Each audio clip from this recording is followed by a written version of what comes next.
Welcome, boys. Okay, in this video we're going to be upgrading our Dodge Challenger's hood support system from this here prop rod to some gas shocks. Now, normally, if your car comes equipped with them, you see this little ball right here, and there should be a ball right down here, and then the strut attaches on either side like that. But this comes with the prop rod, and we don't like that. So here is the cheap Chinese aftermarket struts for the hood, which is probably just fine.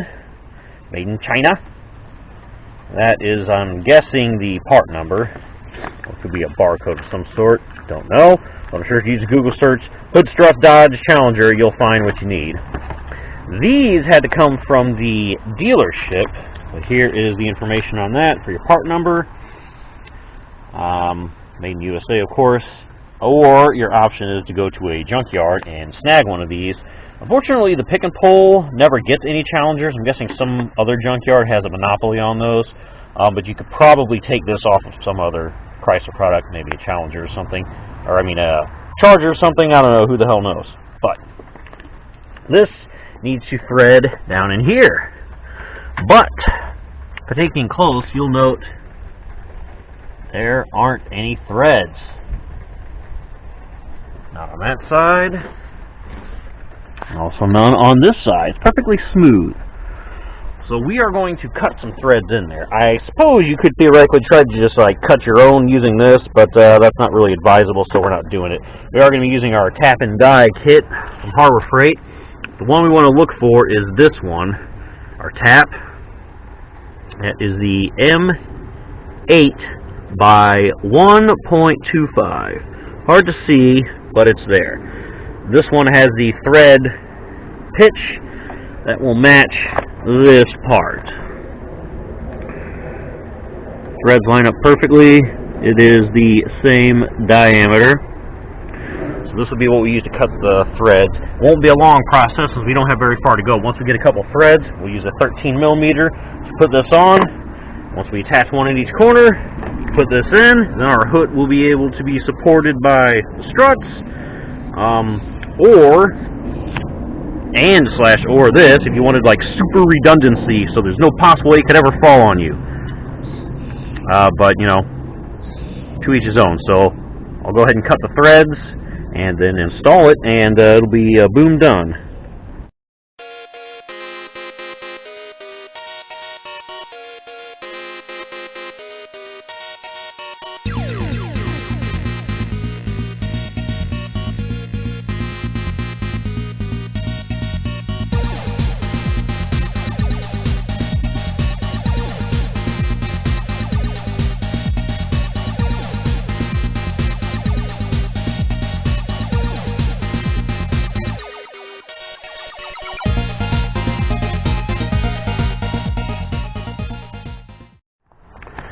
Okay, boys, and we do have our threads cut down in there. A couple things to note.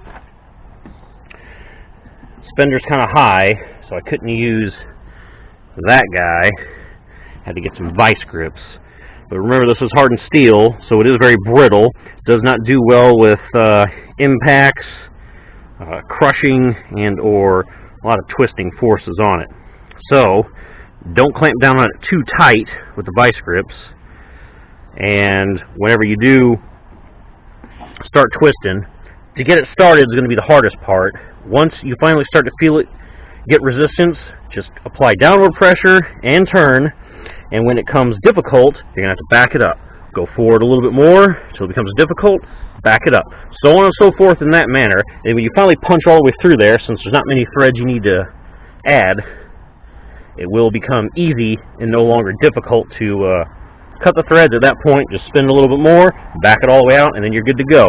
So I'll go ahead and apply our first shock and our little ball deal, and then do the other side.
boys, there we have it.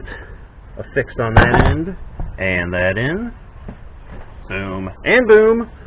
So you can see prop rod's not there, the hood is up. Let's try to open and close it a few times to ensure we are golden and call it a boom.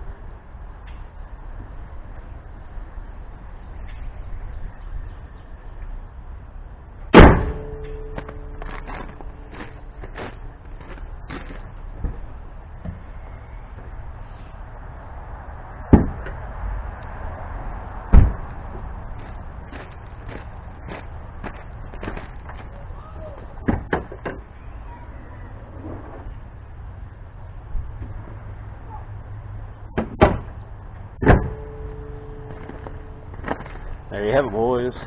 That's what we call boom done. Thanks for watching. Peace.